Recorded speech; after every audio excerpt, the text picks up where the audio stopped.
Big Conversations, Little Bar, with your hosts Randy Florence and Patrick Evans, featuring candid conversations with the Coachella Valley's most interesting and influential people. Pull up a bar stool and enjoy Big Conversations, Little Bar. Welcome, everybody, to another edition of Big Conversations, Little Bar, broadcasting from the center of the universe, Skip Page's Little Bar in Palm Desert, California. Small place, big deck, great place to come and get it's the best $9 cheeseburger in the Coachella Valley. I am here. My name is Patrick Evans. My partner in crime is Mr. Randy Florence. And I didn't mean to cast aspersions on you. I know you were a mortgage banker, but that doesn't necessarily mean you were a criminal. Doesn't necessarily mean that I wasn't a criminal. I think it's like Schrodinger's cat. At this point, box? I could have been either a criminal or not a criminal. Okay. I'm glad that Good to see you, Patrick. Thanks for bringing all that up. Plausible deniability, baby. That's what it's all about.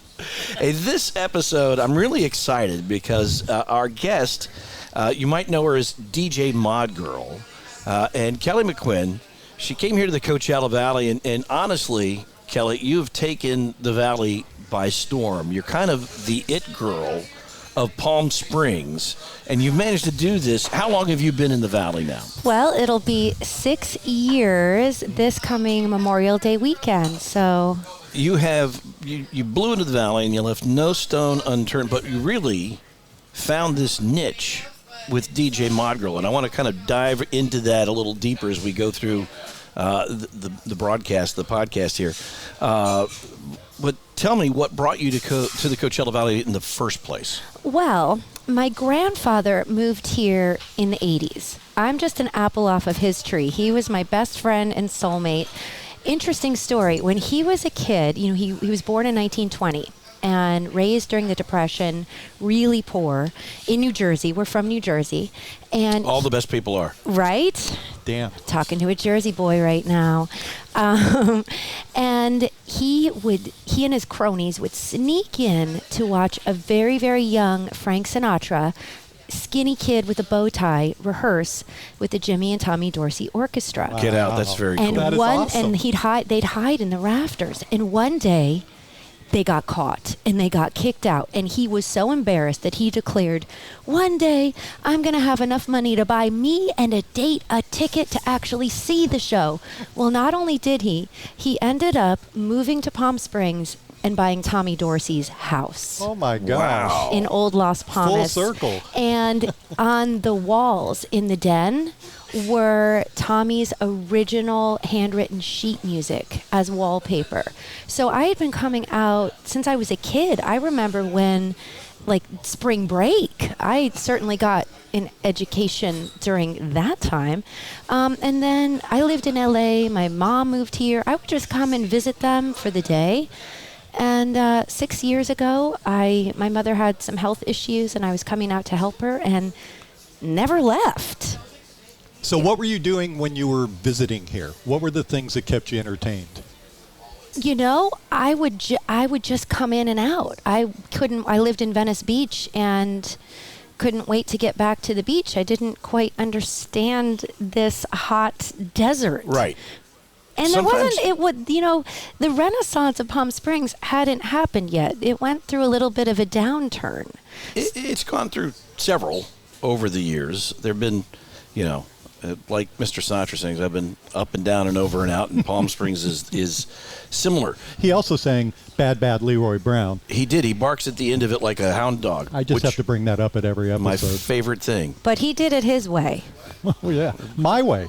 We've gone his way. Thank you for joining us. This wraps up today. I mean, I don't know where else we go for. No. So you did, but what then? So what triggered it? You weren't sure. You kept wanting to get back to the beach. Something had to kind of click with you. Just said, wait a minute. If I can make it here, I can make it anywhere. Yeah, that was exactly. It's up to you, Palm Springs, Palm Springs.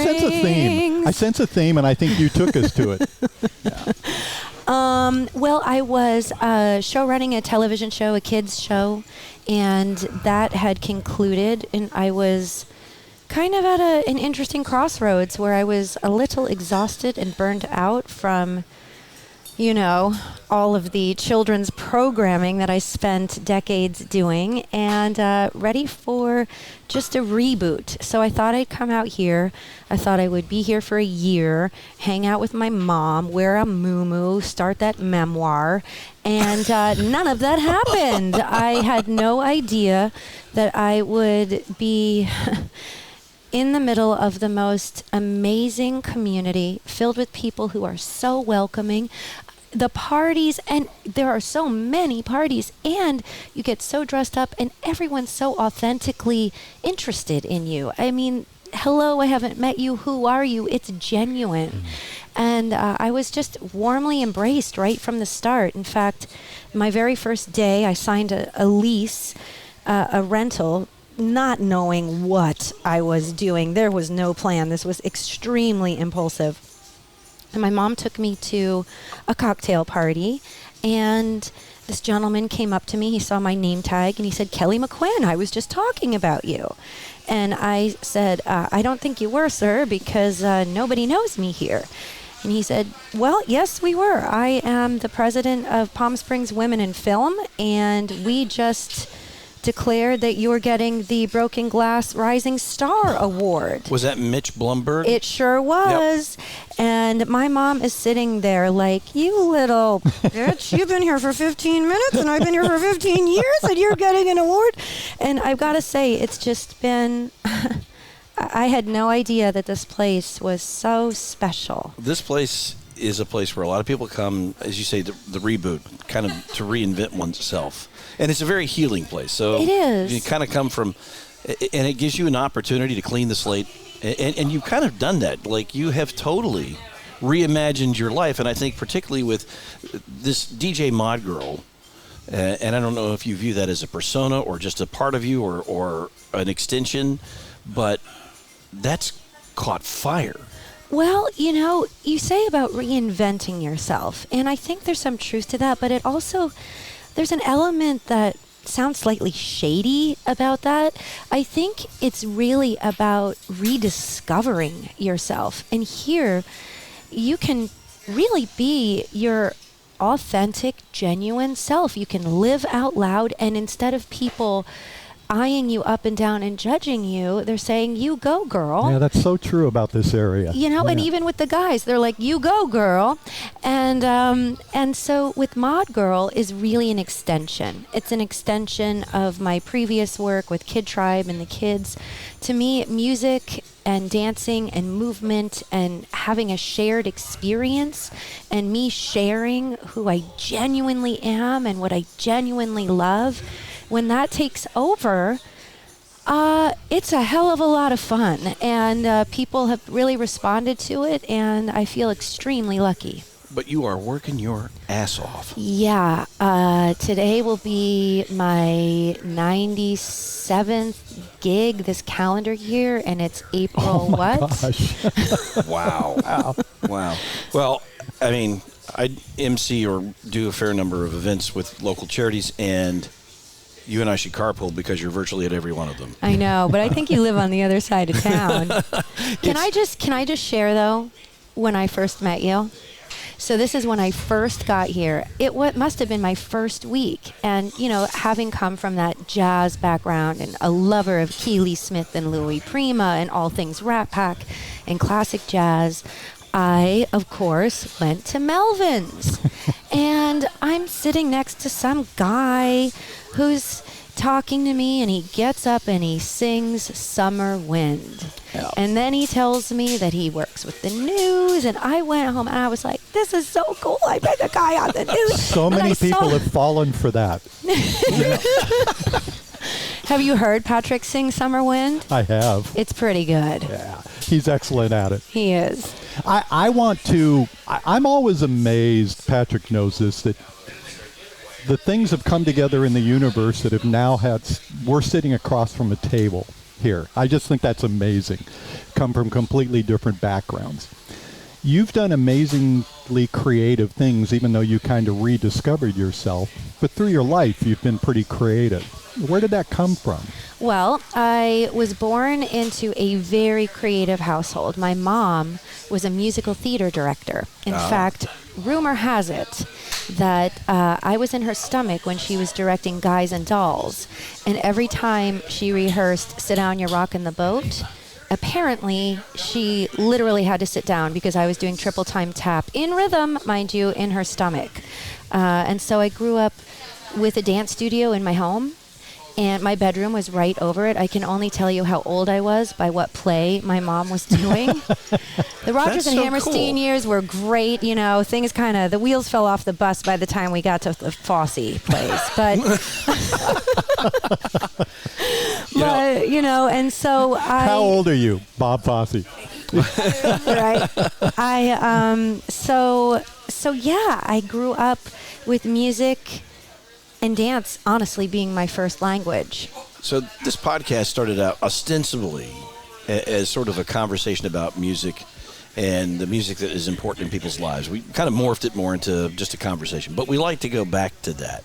So tell us a little bit about, is it a performer? Is it a band? Is it a lyric? Is it a song? What music really resonates with you? You play all kinds of music as DJ Mod Girl, but there's got to be kind of your wheelhouse, your home base. What is it that really speaks to you?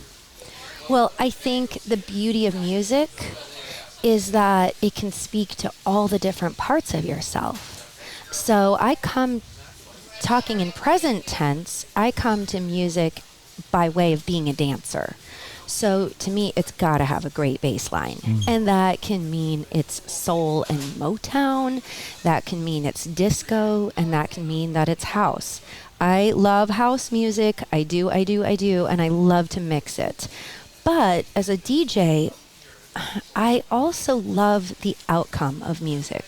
So even if it's not what I would listen to on my Spotify playlist, I love the outcome of how people respond to it. So I kind of traverse that realm. I love musical theater. I love classic jazz. I think if I was stuck on an island and I could only listen to one kind of music, I think it would be the good old 1940s classic jazz. I really do.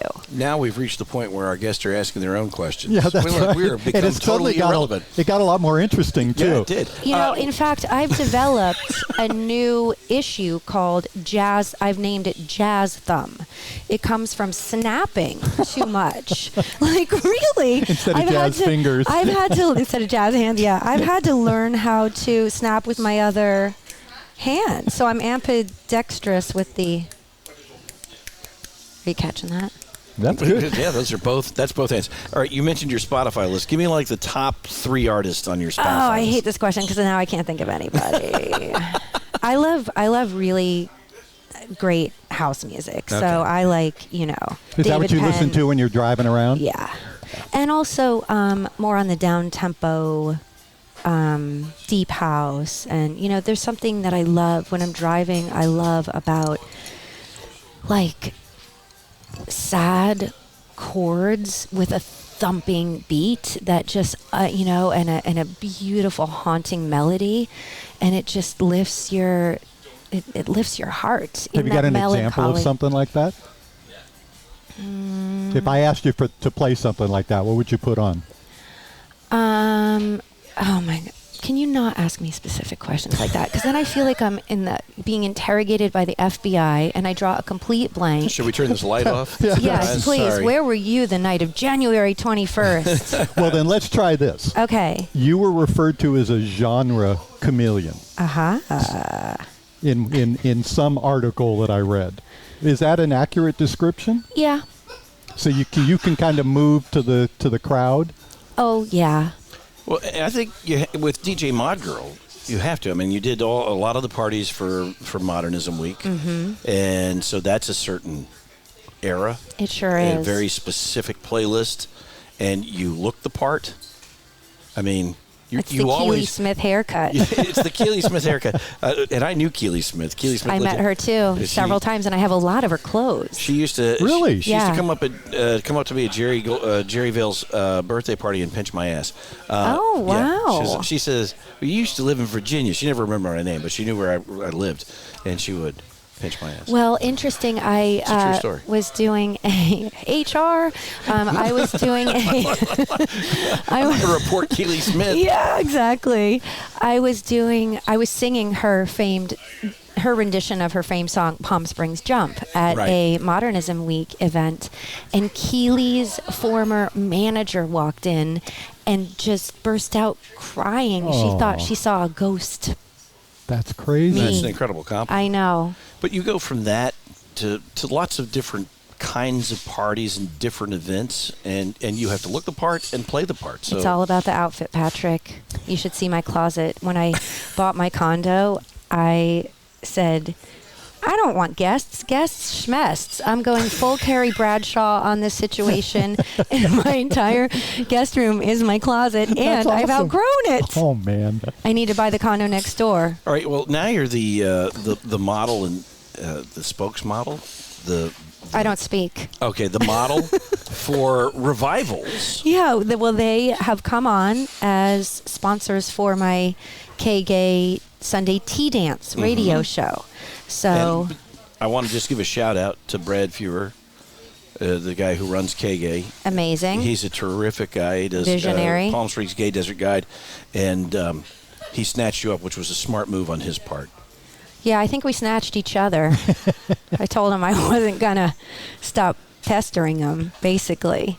You should really interview him. What a legacy.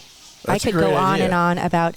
Write that down. Yeah. Sidekick. So, do I get some producing credit here? Yeah, Yes, you do. absolutely. Okay. Actually, you may be the co-host next week. Okay, good, great. Because, I got my eye on Patrick's job. You got to raise the bar So we a have, little like- bit. Yeah, seriously, you should be more ambitious than I just want to apologize to all the listeners, because if you're tracking this, we have 4 unanswered trains of thought going. I wasn't tracking it. Okay, So. clearly. Bring us back. Well, she I just wants wanna- specific questions All right, about we have songs genre. and lyrics. Yeah, I've skipped that. That's off. That's skip. Turn the page. I turn that page. A tribute to our host, Page. Skip Yeah. Page. Thank you very much. Oh, wait, nice one. Thank you. Gratuitous promotion, but, he's a nice guy, and he lets He us is. take up this booth. I mean, he could be selling cheeseburgers and drinks, and instead, he's letting us do this. Yeah. Sure. So back to your music. Yeah. Being a genre chameleon, it's really about serving. It's about serving the experience. So yeah, it's music driven, but it's the experience that people are having with music as a conduit. And one of the things I really love about Palm Springs and about Modernism Week in particular is this ability to time travel via a themed event and the outfits and the music and the whole thing. I had an experience this last Modernism Week where we had this Mad Men event up on the rooftop of the Flannery Exchange. Everyone came dressed to the nines in the wiggle dresses, and it was just amazing. And I'm playing all that classic good music, and of course, as per usual, a dance party ensued, and I just went for it with all my favorite swing songs. And there was a moment where we morphed into another time because we're up elevated, so all you could see were the mountains and the palm trees and the moon and what's now the steeple for the hospital, but it was the old El Mirador, yeah. Yeah, exactly. And so there were no cars of today or nothing that would remind us of today, and we went into a trance, and then we kind of all came out of it at the same time. It was really interesting, or being able to throw down some classic disco songs at the Modernism Week Studio 54 party, and then turn around, and next thing I know, this can all happen in the same day, mind you. Next thing I know, now I'm in a tiki dress playing some like exotica and Captain's Hat with yacht rock. So it would be a little easier if I was just in one lane and played that one kind of music. But I love the variety, and I love jumping into all of these entire ways of life and these, different generations and everything. Do you move into almost feel like you move into a character depending on what you're playing? Or do you pretty much No. stay on that mod girl Well, lane? I mean, mod girl is me, it's kind of my look. Yeah. And I wouldn't say it's a character. I just get into the music and get into seeing people, saying hello with a smile and, and moving and just connecting with the audience. One of the things that I really admire about what you do and watched at different events, and I think it's the key to being a great DJ. And we were just coming off the festival where we had lots of really great DJs. Amazing. But the ability to read the room and know what song to play next. And like when I have a party at my house, I always end up leaning towards stuff I want to hear. How do you read the room? What are the clues that you get so that because you always seem to do it pretty seamlessly? Well, thank you. The first thing I do, and this might sound kind of wacky, is I just connect with myself, and I realize I'm being of service. I'm being of service, and then I ask to trust my own instincts, because it's a lot of pressure when you have a dance floor that your next move could make or break the party. You don't want to be the one that plays the song that everybody goes home to. Yeah, but it's really fun to play a song that then everybody comes Jumps back, on the floor. And I've become quite adept at moving in and out of genres. And, when you're mixing old school tracks that haven't been quantized, that are different levels, and, we're talking about real drummers, many of whom were not sober when they were drumming. This is not an exact beat matching science, so you've got to get tricky with the transitions. And again, it's about being of service to the guests, to the experience, to the event, and not about being in my own inner critic, in my own head. I would say that's the biggest hurdle. And then I love to dance, and I love good music. So I do play the songs that move me. And often I find myself in a situation, especially where private parties are concerned, where it's not necessarily my go-to genre. But it's really a fun challenge to mix songs that I'm not familiar with, maybe I've never even heard before. And so that becomes my own challenge, and to, keep up the energy. My favorite thing to do is a big event like the Pride Festival, when there was the entire street dancing, and I had time to rehearse the set, and so I feel like I'm not searching for songs when I'm doing it, and it's my music from my heart, sharing it with a street filled with people. That exchange, it's like I'm laughing and tearing up, and it's those moments that I just relish, that this is why I was born to live, so experiencing that is very fun. And I like the challenge. I like people. I like dressing up. I like music. I like parties. It's perfect. It's perfect for you. Do you remember your first DJ gig? Oh, yeah. Can you tell us about it? Oh, yeah. Do you want to? Sure. So, I heard myself say, this is a relatively new venture for me, like a year and a half. So 2 summers ago, not this last summer, but the summer before, I was directing a dance film, and I heard myself say to the crew, if I could do it all over again, I'd be a DJ. Well, little did I know that a few months later, I would be a DJ. And I called up an event coordinator friend of mine, and I said, I'm a DJ.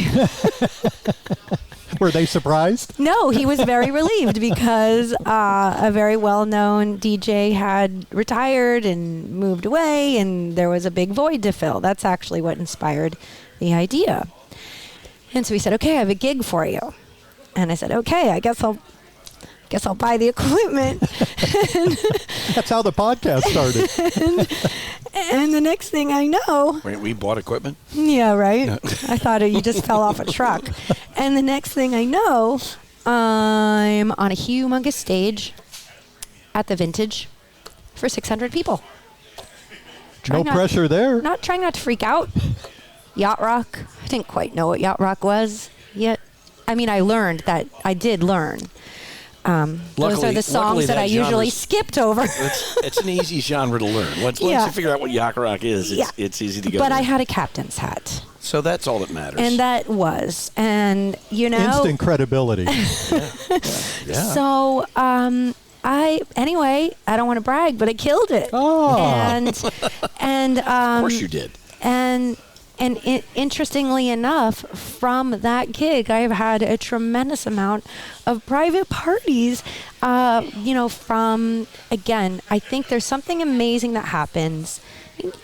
You do it every day, Patrick. When you share your joy and you're open with other people, and then they get to, be included in that, and then people enjoy watching it. It's like this, it's a deeper thing, it's a molecular exchange. Well, I think you touched on it earlier about, coming to Palm Springs to rediscover yourself and find your authenticity. I think people connect with people who are authentic. Oh, and, yeah. One of the things I'm very lucky to do what I do because I love it.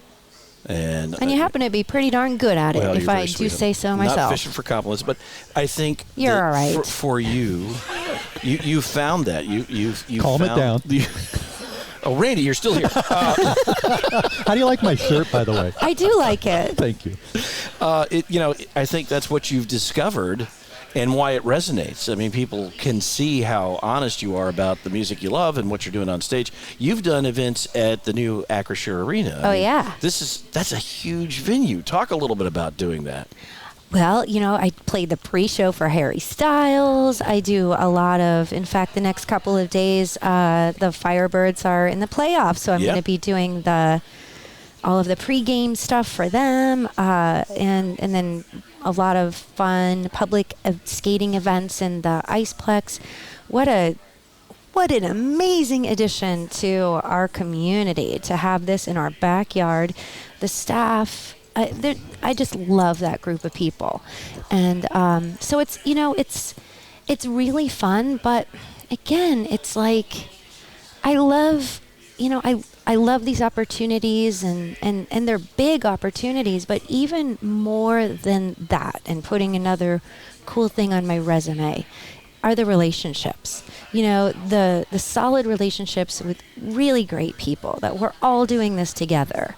That's what really motivates me. And I think that's what separates the people who are authentic from the people that come in here flash in the pan, like, oh, I can rule this town. There's why? Like, we have one life that we're aware of. I want to live it. I want to drink every drop out of it. I want to just have as much fun and as many memories as possible. So we are talking to DJ Mod Girl, the winner of the Desert Sun's 2022 Best DJ in the Desert. So you've obviously made an impact. I guess so. That's pretty cool, isn't it? Yeah, it is. Have there been any situations where you've been standing on stage and you just think, I can't believe this. I can't believe I'm standing here. I can't believe I'm performing for these people. Yeah. Is that a regular occurrence for you? It really is. I love it so much, and I just feel so lucky that I get to do this, that I get to do what I love, what brings me joy, and actively participate and witness in other people's shared experience, especially post-COVID. I think that there's an exuberance of and a gratitude of being able to be together, come together, and dance together, and move together, and laugh together. It's hopefully we don't take that for granted. But I also, you should see me when I'm mixing and recording my Sunday tea dance with KK. It's me, like, believe it, I don't know how my neighbors feel about this, but my best time to mix really slamming house music is like 7 a.m. I can imagine how your neighbors feel about it. Well, they haven't said anything. I mean, I guess we have thick walls. But I'm sometimes in my nightgown just dancing and crying of joy that I love music. It affects me so deeply. I get to choose it and mix it and find it and share it and discover it. And it's like, and I trip out on this a lot. Music is something that we actually can live without. It's not like air or water or food. We can actually live without it, but we can't live without it. Now, the quality of life would be next to zero without music. Yeah, and all of my years in working with millions and millions of children, as well as, more recently doing big family events at the Living Desert. If I were to go and get my PhD, I think that my dissertation would be on the innate connection that humans have with music. I see these little 1-year-old kids who can barely stand. They don't know what is going on. They're attracted to my flashing lights, and they just move. They innately move, not very gracefully, but still they are connected to the beat. And it's just amazing that we have this visceral response to this subjective waveform. Well, Are it's you not telling any. me that Dr. Hoopy didn't have a PhD? Dr. Hoopy. Let's talk about that. Because I think DJ Mod Girl, as I've listened to your story, really it's the evolution of what you've been doing all along. Yeah. So let's go back to Dr. Hoopenstein. Yes, Dr. Hoopenstein is my alter ego, but she is retired. She is in a box in my attic. So That is such a common story in this valley. Yeah. Chief Andy Mills. No, she's just in a plastic box, a $9.99 box from Big Lots. Anyway, I started KidTribe in 2001. And it was my reaction to the tragedy of 9/11. Prior to that, I was acting in LA, and I was the second runner-up for pretty much everything that broke very big names in my demographic. And when I didn't get the Vulcan in the new Star Trek reboot, I had it. She's talking my tune there. Yeah, she is. Yeah. Oh, wow. Yeah. Well, all I remember... Patrick is currently showing his tattoo of the Star Wars... It's on his wrist. It's on his wrist, folks. Star Trek. Yeah, Star Trek. All I remember... So what part was that? It was... For Discovery? The girl with the bigger boobs. Got it. Story of Hollywood. Yeah, right. Leonard Nimoy? No, it was the one with Scott Bakula. Oh, Enterprise, and Jolene Blaylock got the part. Uh-huh. All I remember is that I was at Paramount, and I had my hair slicked back, and I looked very Vulcan-y, and I had watched every single movie and television show. Star Trek is very interesting, because in the same moment, it's so bad, and it's so good. Yes, you are exactly correct. Like the writing, the act, like it's... And you can, and once you start, you cannot stop. There's this element of camp that is inescapable.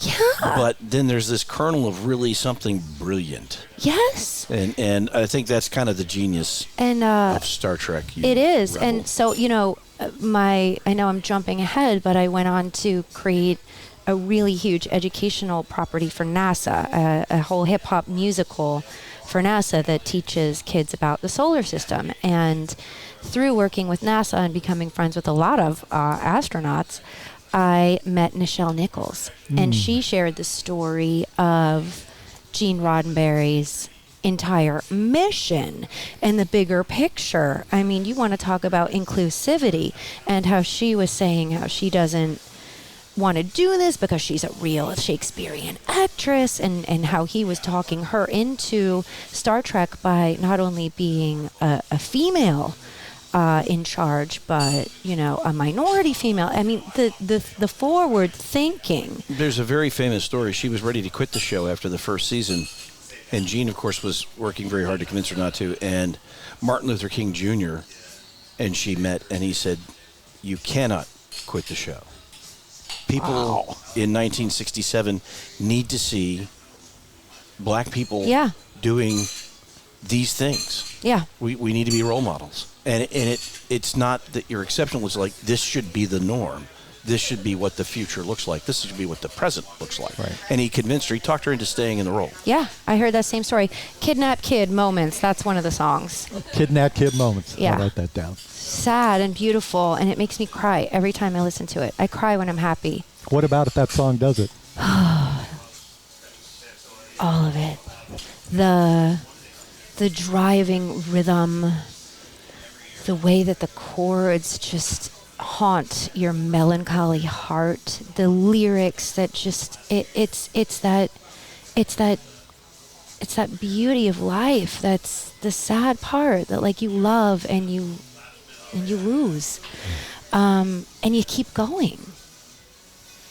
What was your first concert? Well, my first concert with my parents was the Beach Boys. It's a good one. Yeah, I love the Beach Boys. I just opened for the Beach Boys at there was only one boy, and he's Left, yeah. very much not a boy anymore, but but it was awesome, and it was filled with nostalgia, and it was great for a private party up in Bighorn. My first concert without my parents was In Excess. Ooh. Mm-hmm. That's a pretty good one to go to. It was a good one. Yeah. Mm-hmm. I love concerts. I do too. Have you been any to the new arena? Yeah, well, most recently, Harry Styles. That's You opened for That's Harry right. Styles. You opened for Harry Boy, Styles. does that kid just fill a stadium with love. And what does it mean to this valley that Harry Styles spent his birthday and the final show of his tour here in Coachella Valley? Well, I think it means a lot. That's pretty cool. Yeah, Well, look at the artists that are. I mean, Madonna's just signed up to I extend know. her tour. Lizzo is coming. Madonna. Madonna.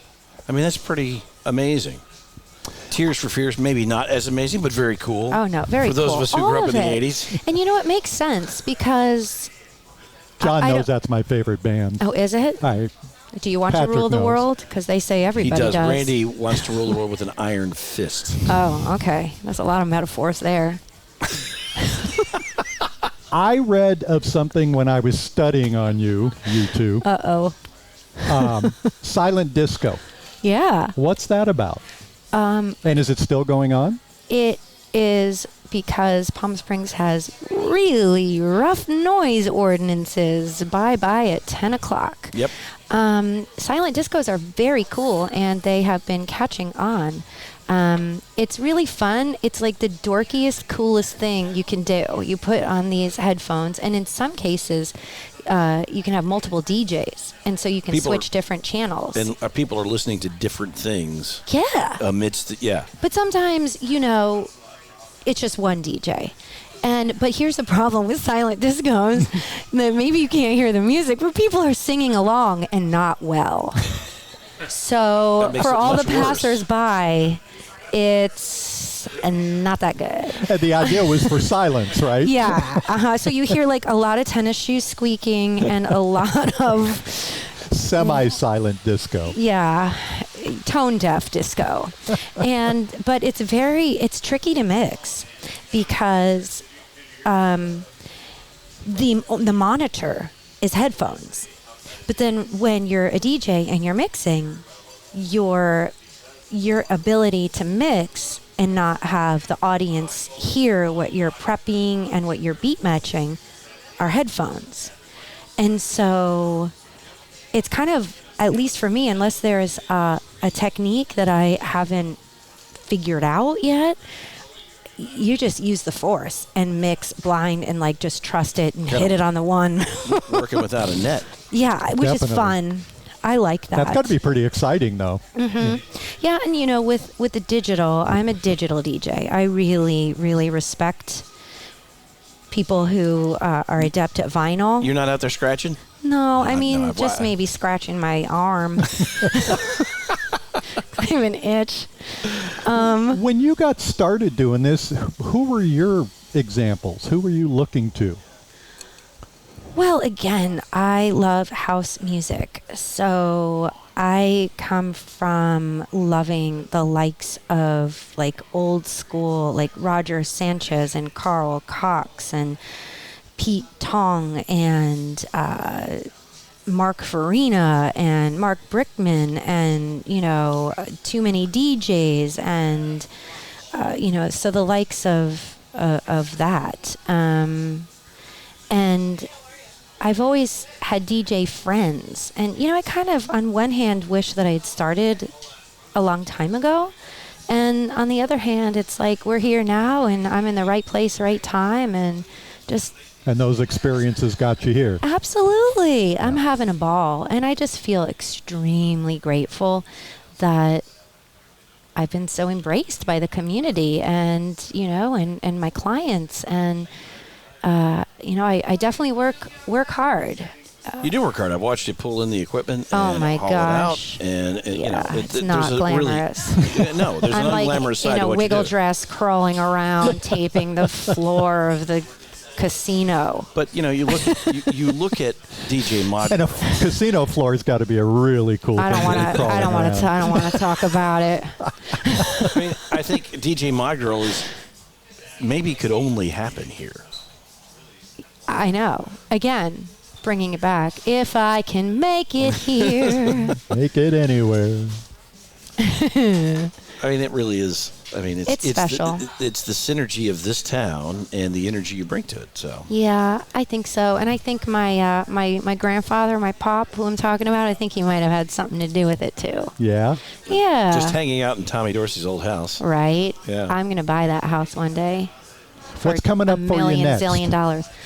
Coming up for me next is the summer. So I have a few residencies. Things do chill out. I was up to like 2, sometimes 3 events a day. Holy cow. I know.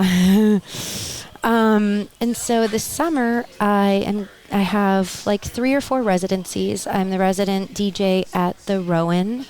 We're adding a night, Thursday night, so that we can have fun during the street fair. Yeah. And capture some of those people who are walking by the street fair or coming from the free event at the art museum.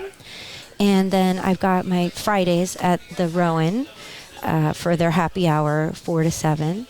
And talking to a couple of venues about a weekly pool party on Saturday. Some live tea dances on Sundays, and then my KGay radio show. And what I'm Tell people when they can hear you on KGay. Sure, KGay 106.5. I'm on every Sunday from 4 to 6 p.m. And if you don't have that on your dial, you can live stream it on kgaypalmsprings.com, as well as you can find it on iHeartRadio. KGay has a station on iHeart. And I'm going to be making a lot of mixes so that they can just go up on SoundCloud and Mixcloud, and people can hear them and play them at their party, or, it'll help also serve as a way for other venues and bigger things like, Coachella, hint, hint. And Where is he? Aside from KGay, how can people contact you if someone wants to bring DJ Mod Girl to their private event or their big event? How do they find you? Well, they can find me on Instagram is a great place, and that's at DJ Mod Girl.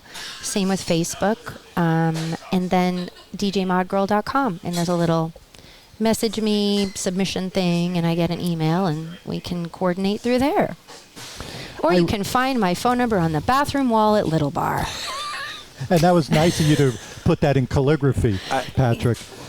Your handwriting's terrible. I wanted it to be legible, that's all.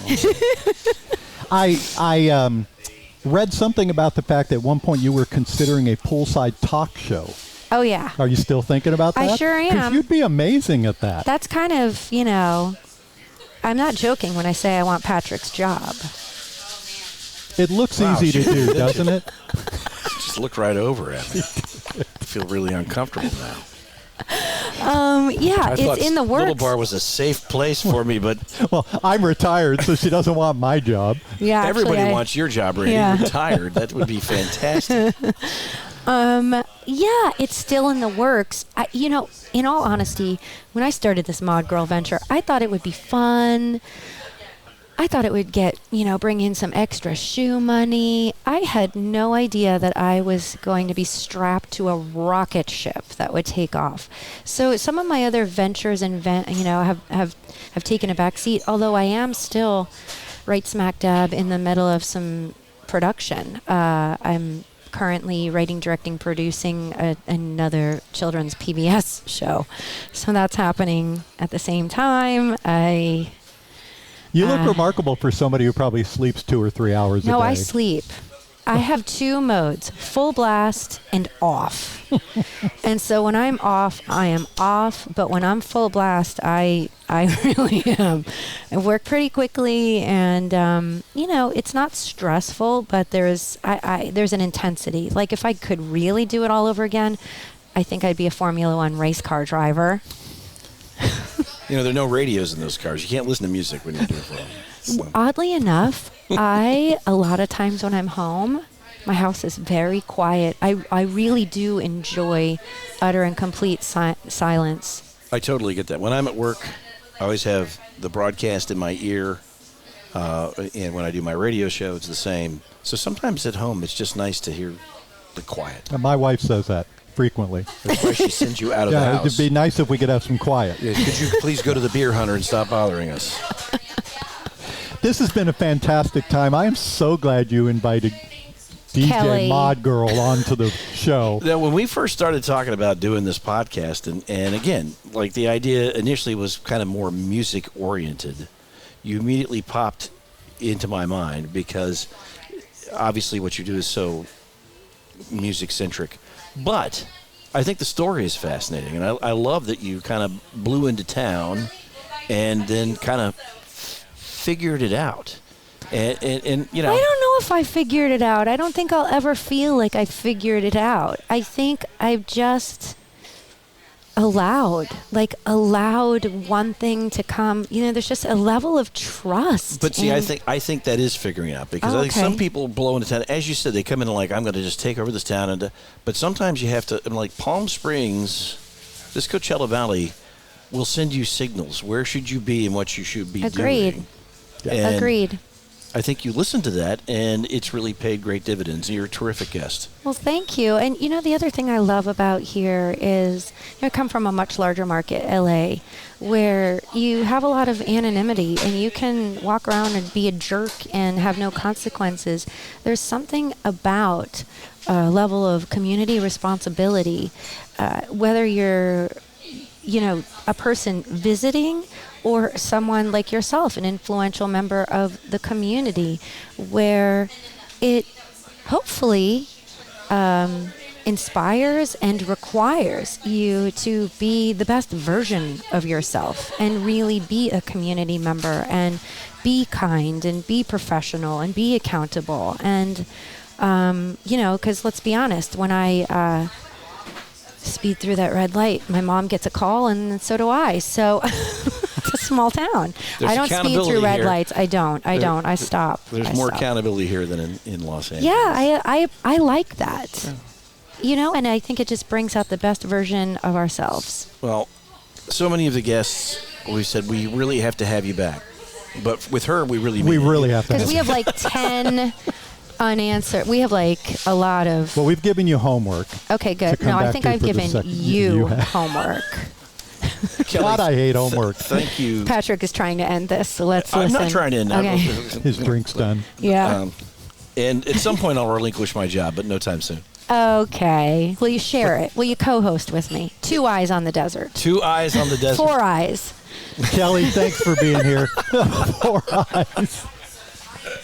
Thank you for being here with us today. I am so excited to finally meet you and see the woman behind the DJ Mod Girl. Oh, it's really great. What a lovely afternoon. Thank you. Drink, please. I want to thank John McMullen, our producer, engineer extraordinaire, and this other guy who sometimes forgets I'm sitting next to him. I want to remind him today. Patrick Evans, I'm Randy Florence. He's still here.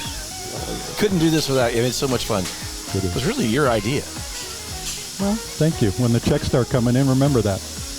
Absolutely. It's a full 70-30 split, and you're going to love your 30%. Thank you for being with us on Big Conversations at Little Bar from the center of the Coachella Valley universe. Thanks for listening to Big Conversations Little Bar. Join Randy and Patrick next time as we keep the conversation going right here on Big Conversations Little Bar.